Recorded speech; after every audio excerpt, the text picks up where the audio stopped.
Yo, good morning mga idol.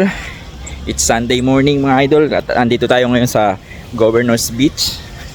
At meron tayong i-interviewin na isa nating kabayan, nagtatrabaho sa restaurant.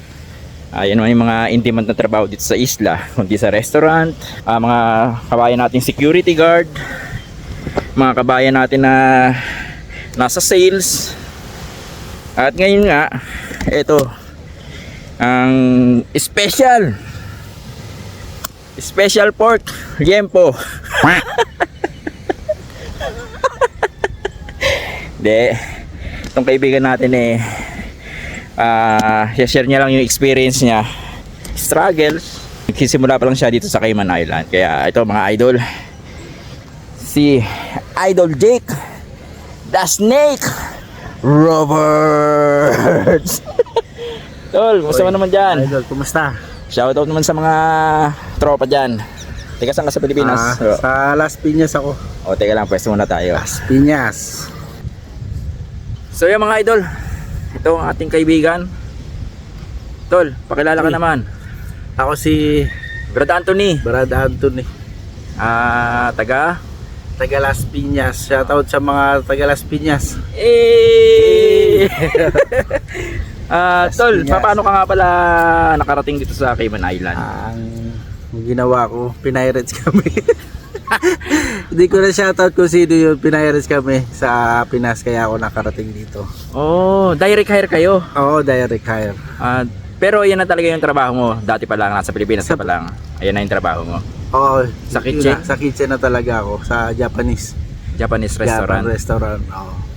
Nga pala tol, di ba karamihan naman dito sa isla nagsisimula puro struggles Wala naman nagsimula dito na okay agad yung trabaho mo Ikaw, ano bang kwentong struggle natin dito sa isla? Yung nagsisimula ka pa lang dito bilang isang anong trabaho? Sa kitchen? Sa kitchen, oo. Share mo naman sa mga Sa struggle. Sa struggle, marami struggle. Di ko na isa-isa yun. Oo. Pero ang nangyari sa akin, Pang ilang company mo na ba itong pinapasukan mo ngayon? pangalawa. Pangalawa pa lang. company. Share mo naman yung anong nangyari doon sa una. Bakit medyo nakapag-isip ka na maghanap ng ibang work? Yung una kong trabaho kasi, una mababa yung oras kasi. Oras yung per hour kasi rito sa Cayman Island. O yun mga idol ang oras Per dito hour. per hour. Okay. Ayun, mababa yung oras ko. Minsan, 4 hours lang na binibigay sa akin, 4 hours. Sa Minsan, isang araw. Isang araw, 4 Oo. hours. Minsan 5 hours. Pag-break ka ng papasok ka ng 2 hours, then break ng 1 hour, pababalikin ka, tapos balik ulit another 3 hours. Hindi pa isang buo. Broken schedule pa. O 5 hours na nga lang, broken skid pa. Yung masakit doon. Tapos ang inuuwian mo, Malayo doon sa pinagkatrabaho mo. Oo, malayo pa. Doon pa sa trabaho ko sa Camana Bay, uwi ako sa Georgetown. Ilang mga kulang-kulang isang kilometro din yun. Oo. Kaya Doon yung nag-decide ka mag-isip na maghanap ng ibang Oo. company. at saka kulang yung ko, Kinikita, di ba? kinikita. Siyempre, ano yung pinagkakagastusan natin dito sa isla? Ang mga pinagkakagastusan marami. Kaso kailangan hindi ka maging maluho. Marami ka mabibili ng mga gadget. Kailangan hindi ka maging maluho, maging wise ka. Kailangan siyempre unahin mo ang pamilya mo. Bayarin, renta Sa bahay. sa bahay. Wala na sa bahay. Sa Malaki. bahay. Malaki, kulang-kulang. Mga 500. Kasama na yung utilities doon. Opo, kasama na po. $500 Tapos, pagkain mo pa. pagkain pa. Namamasahe ka ba nung mga panahon na yon? Ay hindi, bumili po ako ng sasakyan. Bike. Honda Fit? Honda Fit bike. Bike lang muna tayo sa umpisa, siyempre. Doon tayo mag-umbisig. Mas okay na okay sa lakad. Kasi nung unang dating ko talaga rito, lakad lang kami papasok, pauwi, lakad. From Georgetown to Camana Bay? Oo, minsan. Tapos medyo nakaangat-angat na kami. Bumili na kami ng bike. Wow. Ayan tol, marami akong subscriber na nagtatanong din ng trabaho. Isa yung tinatanong lang sweldo. Yung mga kagaya mo na nagkatrabaho sa kitchen, sa restaurant, wag mong sabihin yung exactly pero yung range. Nagre-range ng magkano yung buwan mo, isang buwan mo. Ay, isang buwan? Oo. Hanggang ganito, hanggang ganito. Yung Oo. range lang para Oo. medyo naman may confidence. Depende kasi. Depende sa panahon. Kung, Ay, oo nga pala. Depende sa panahon kasi may mga panahon na slow season, mayroong Tama. busy, ganun. Oo. Pag mga month of November, December hanggang January, yan. Kalakasan busy, yan. Kalakasan yun. Ayun nga pala mga idol, no, yung sa kitchen, unang-una per hour ang bayaran. Tapos depende pa nga sa panahon, sabi ni idol. Meron tayong tinatawag na peak season, yung mga December na nga yan hanggang January lang ba? January kalakasan niya mga idol. Mga ganung buwan, mga magkano yung range ng kinita mo? Ganun ba? Mga kulang-kulang 5,000 rin. No. Oh. Depende. Pero ano yun mga idol, wag niyo asahan na ganun ang kikitain niyo dito yung nga sabi niya nga depende sa buwan. Oo. Tulad noong Season. December, maraming turista, ganyan. Maraming nagbabakasyon dito kaya hataw talaga no. Hataw Doon, talaga. no? Pag may pagkakataon, kailangan hatawin mo. Kasi may pag slow season, Ayun. wala, pauwiin ka pag walang customer. Ayun lang ang ano diyan. Pag slow talaga. Yung iba nga tigil mo na trabaho no. Tigil. Sarado 2 months. 2 months yun. Ay mga anong buwan yun? Mga August, September ba? Ay, hurricane season yun no? mga hurricane season. Hurricane season dito sa isla. Ayun.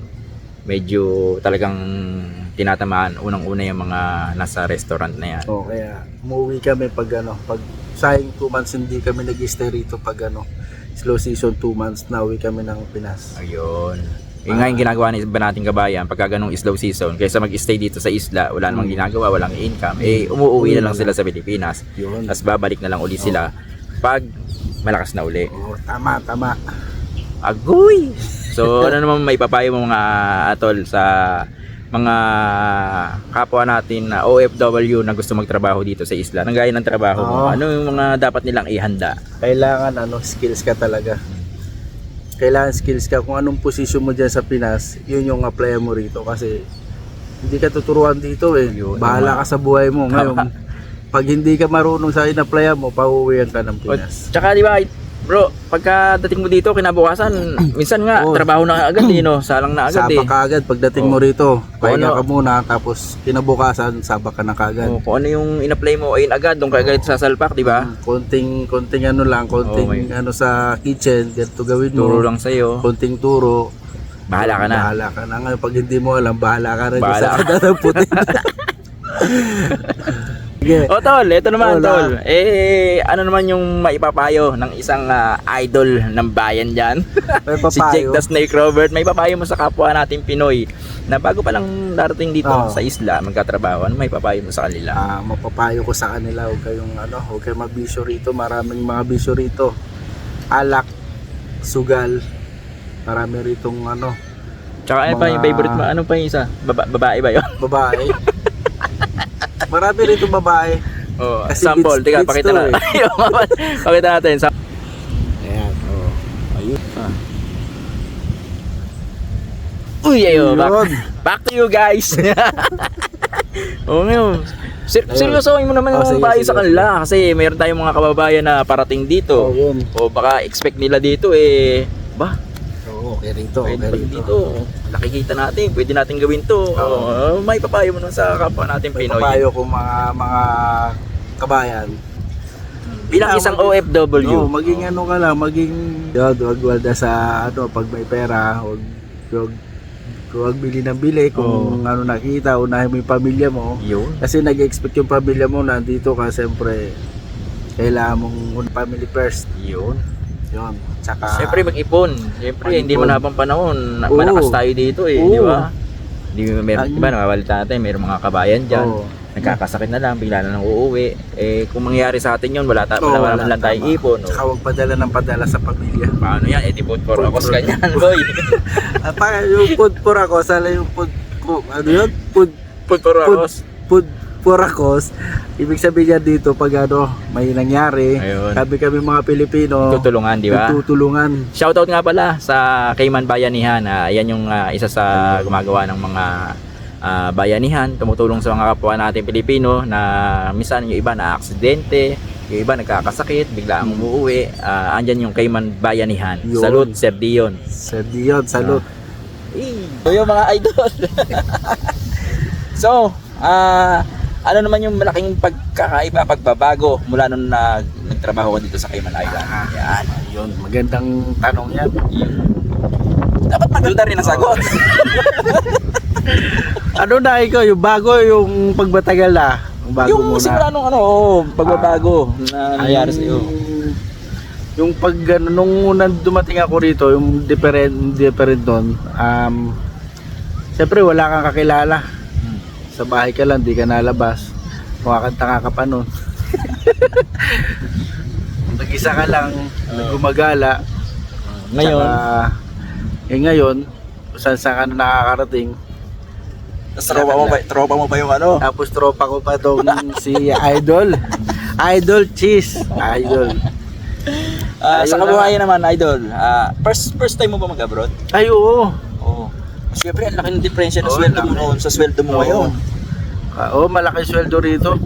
Kasi sa Pinas, times 3. Times 3, di lang siguro. Hindi lang siguro. Kasi, Oo. Kasi ako na UAE ako, times 4 na eh. oo. Gulam. Times 4. Siguro ganun. 30-30 eh, magkano ngayon? 120. Higit 120. pa minsan, oh. Hindi, 65 ngayon. 68. Ayun. Ano ba yung tanong mo? May malaking diferensya nung pagbabago mula Yung nung pagbabago. Kasi yung ngayon, nung malaking pagbabago, siyempre nakaka-recover ka na. Maalam mo na yung kung paanong yung mga pasikot-sikot dito. Saka pwede pumunta, saan pwede pa mamasyal. Saka hindi ka na ma-homesick. yun. Kasi marami kang kakilala. Nakapag-adjust ka na, no? Nakapag-adjust na. Yun, Oo. sa Makatuwid, yun pala yun. Nakapag-adjust. Sa family naman, malaking bagay ba yung nandito ka sa isla? Oo, malaking bagay talaga kasi pag wala, tulad ngayon sa Pinas, mahirap, ang gulo na raw, sabi Mahirap nung pamilya ko. Madalas kaming magkausap ng nanay ko, natanong ko kung anong nay, shoutout nga pala nanay, nanay ko, si Roberta, Iyo. shoutout nga pala. Yun, madalas kong kausap si nanay, tapos mga kapatid ko, kuya ko, nagtatanong ako kung anong balita dyan. Yun, magulong araw dyan kasi sa gobyerno. Tsaka ang hirap na, no? Mahal na ng mga bilihin, di ba? Tsaka yun na nga, mahal na yung bilihin po. Ay, ano ba ano naman ang plano mo habang nandito ka? Ang plano mo bago ka umuwi, anong mga naiisip mo? Business. Business. Business ba 'yon? Oh, Hello, okay. Nawawala tayo rito. Kasi ako, plano ko, habang nandito, syempre, nag-iipon tayo, Ay, di ba? Bukod sa pinag-aaral natin yung mga anak natin, ay yung pinaka-alkansya natin, Ay, idol oo. anak natin eh. yung anak. Oo, ayun yung alkansyang hindi mo pwedeng biyakin na pag gusto mong kuhanin eh. Oo. Diba? Pag Yan. naka-time Hulog lang deposit tayo ng o hulog doon. time deposit. Yan. Ang pinaka-ani natin doon pag nakagraduate na sila. Yun. Diba? Tapos syempre kailangan makapagpundar tayo ng kahit maliit na negosyo bago man lang tayo mag-for good. Oo. Kasi mahirap yung uuwi tayo ng Pilipinas nang wala tayong Wala, simulan eh. oo. Diba? Malaki ang expected ng mga neighborhood natin sa Pinas. Isang buwan ka pa lang sa Pinas, nga ka na rin eh, di ba? Oo. Kaya kailangan medyo may pondo tayo, may masimulan man lang tayong negosyo bago tayo umuwi. Yun, tama. Tama ka dyan, So, brother, idol. Pinakamaganda siyempre kasama pa rin natin yung pamilya natin. Oo naman, siyempre. Mas maganda pa rin pag nasa Pinas ka. Iba pa rin, maganda lang pakinggan abroad, pero Oo. the best pa rin sa Pinas. Kasama mo lumalaki yung mga anak mo. Kasama pamilya mo habang tumatanda. Ayun. So, Kaso, tumatanda na to kasama ko. pero naman tol, kapag pag-graduate naman tayo ng dalawang anak natin, Yun. shout out kay Daniel, gagraduate po siya ngayong July, yung aking bunso. Dalawa lang naman yung anak natin eh. Yun. Yan. Oh, shout out ka naman sa mga tropa natin sa Las Piñas, guys. Batiin mo na yung gusto mong batiin. May sweetheart ka ba? Wala eh. Wala. Sa asawa ko. Love you. Shout out. Sino yun? Unang ano yung pangalan. Sino ba yung Melinda? Sinaunang pangalan, ano yun? Sinaunang pangalan, Melinda. Lakad-lakad muna tayo, dali, para ano.